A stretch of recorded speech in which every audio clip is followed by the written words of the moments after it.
So intellectual intelligence has two parts: physical intelligence and mental intelligence. Now, what is physical intelligence? Like Hafiz Muhammad Farid, until 2 or 3 months ago, he was a fan of tasty food, not knowing what damage certain food items could do to his health. Eating a lot of oily stuff, oily food, eating a lot of red meat. Because what happens when you eat food and the food is digested in your system? After the food is digested, free radicals are released from the consumption of that food. Free radicals. And these free radicals spread out in the entire body. And what they do is they expedite the process of wear and tear of your body. In order to take care of these free radicals, alternatively what you do, you take antioxidants. The antioxidants will lessen the amount of free radicals in your body. And then, how many people in this world, especially in Bangladesh, Pakistan, India, how many people in our 3 countries know what to eat? What does your body want from you? What should you eat? Should you eat food that has a lot of protein? Or should you eat food that has a lot of carbohydrates? Why should you eat green vegetables? Why should you avoid oil? Right? Why should you avoid ghee? If you don't know that, you do not have physical intelligence. For example, in Bangladesh, our Bengali brothers, they eat rice every day. Lunch, rice. Dinner, rice. Rice, rice, rice, and rice. But do you know how many carbohydrates are there in rice?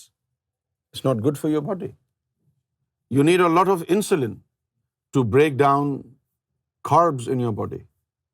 And when there is not enough insulin in your body, you develop diabetes. And understanding the need of the bodies. For example, you must sleep at least 6 hours a day. And that sleep has to be sound slumber, deep sleep. This is a requirement of your body. Because what happens when you go into deep sleep, the cells in the body start to repair. You must have noticed when somebody, after the surgery, when somebody has gone through a surgery, after the surgery, they keep the patient most of the time asleep. They give him painkillers, they give him medicine to put him to sleep for longer hours. Because when you are in deep sleep, the cells in your body are destroyed and repaired. The synthesis of cells take place in your body. So sleep is very important. But that sleep has to be sound and deep sleep. Some people just lay in bed for hours and hours. That's not good for health. So understanding the need of your body, that is physical intelligence. And then exercise. Our body has a lot of muscles. You must have noticed these people who do yoga regularly, their body is very flexible. They don't complain pain here and there. Why? Because yoga will set the tone of your muscles. If your muscles are stiff and then suddenly you move to one side, pain will start on that side. Why? Because the muscles were stiff and you put extra bit of pressure on your muscles. The pain has started. Regular exercise, stretch exercise, aerobic exercise, and then cardiovascular exercise, all these different types of exercises, they help you to not only be in shape, but also muscular-wise, muscle-wise, your body is flexible. So exercise is very important. So if you're physically intelligent, your body will be in shape, you will not be ill, and you'll feel good. If you want to do something really, really hard, you must feel good physically. If your body is aching, you have a headache, you have a body ache, you have a pulled muscle, you have a pulled hamstring, and then if somebody asks you to do something really hard, you will definitely make an excuse, maybe tomorrow. So your body has to be in shape. At least 50% of different types of diseases that we have them because we do not exercise.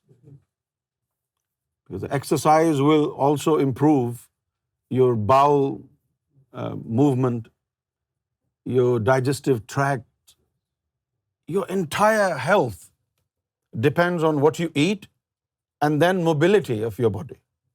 Exercise. You don't have to go to a gym in order to exercise. And then mental intelligence. Mental intelligence is also important. It involves common sense. We talk a lot about common sense. We have talked about common sense so much so that we have become oblivion of common sense. Common sense is very principle sort of sense. For example, if it's raining outside, what does the common sense tell us? Take an umbrella. If it's raining outside, there are plenty of umbrellas here, and you just walk out in the rain without an umbrella, and then you curse yourself. Phew. What should I say? Oh, I have forgotten. Really? This is common sense.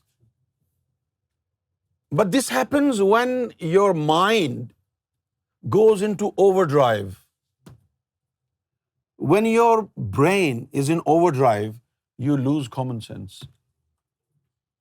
Don't think too much. Don't use it. You only use it when you need to use it. If you overuse it, then when the time comes you are supposed to use it, there is nothing left. The mind must not be busy at all times for your health. When the brain goes into overdrive, it doesn't function properly. That is why you're advised to meditate. Sit. Even if you don't want to meditate, sit alone for some time. Turn off the lights and remove all the thoughts from your mind. If you love your child, just think about the child. Why? So that your mind is focused on one point. All other thoughts exit from your brain. It is very important for your mental health. I mean, what is the point you coming here and sitting here with a preoccupied mind? Would you learn anything? No. So this is a precondition, like I said. Before you become a Sufi, you have to do these things so that physically you're intelligent, mentally you're intelligent. This is preparation. When you play cricket, before a match, you go for nets. You practice fielding, you practice catching, bowling. Preparation. Why?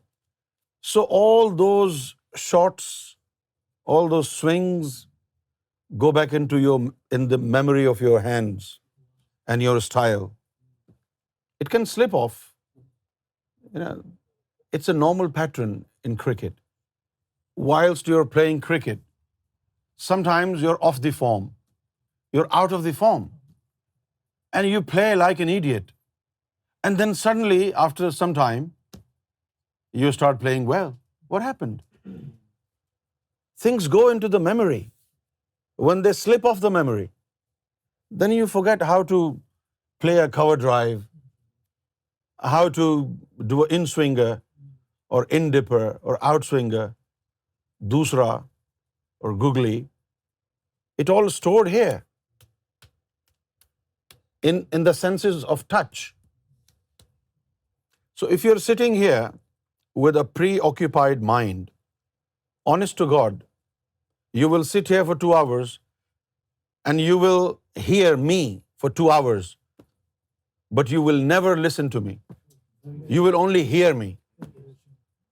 You won't understand anything. Why? If the glass is full, can you pour any more water into this glass? No. If you want fresh water, you pour it down. Put fresh water in.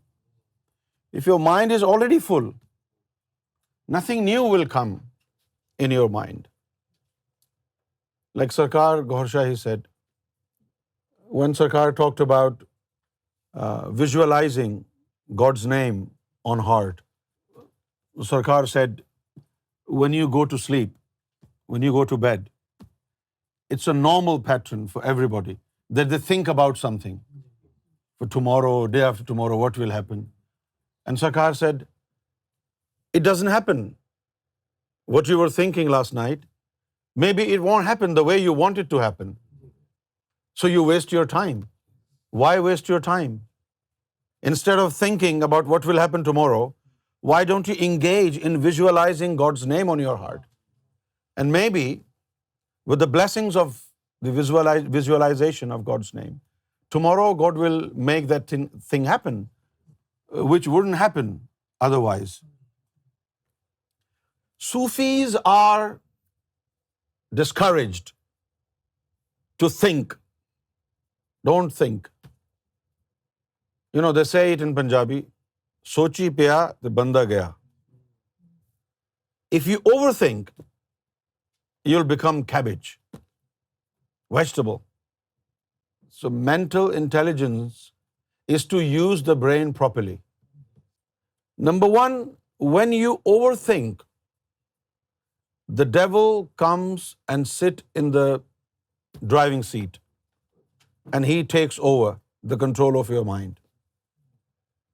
I don't know why people say this, empty mind is the house of devil. It's the opposite. So, remove all the cognitive pollution from your brain. Don't overthink. And preserve your sanity, mind. Preserve it. Some people will look at the glass and they will start thinking, why? Who made this glass? Where has the water come from? Why the glass is here on the table? Why it's not there? Why are you wasting time? So mentally, you have to be very economical. Do not use your brain for waste. Otherwise, you'll stop being rational. If your mind is in overdrive and is full of thoughts, people are calling your name and you're gone somewhere. This is antisocial behavior then. People want to interact with you and you are absent. You're not there. You're absent-minded. And people will feel offended. We've been calling you, you're not replying. That only happens when your mind is preoccupied. So physical and mental intelligence is very important to become a better social animal. You're not a human being yet.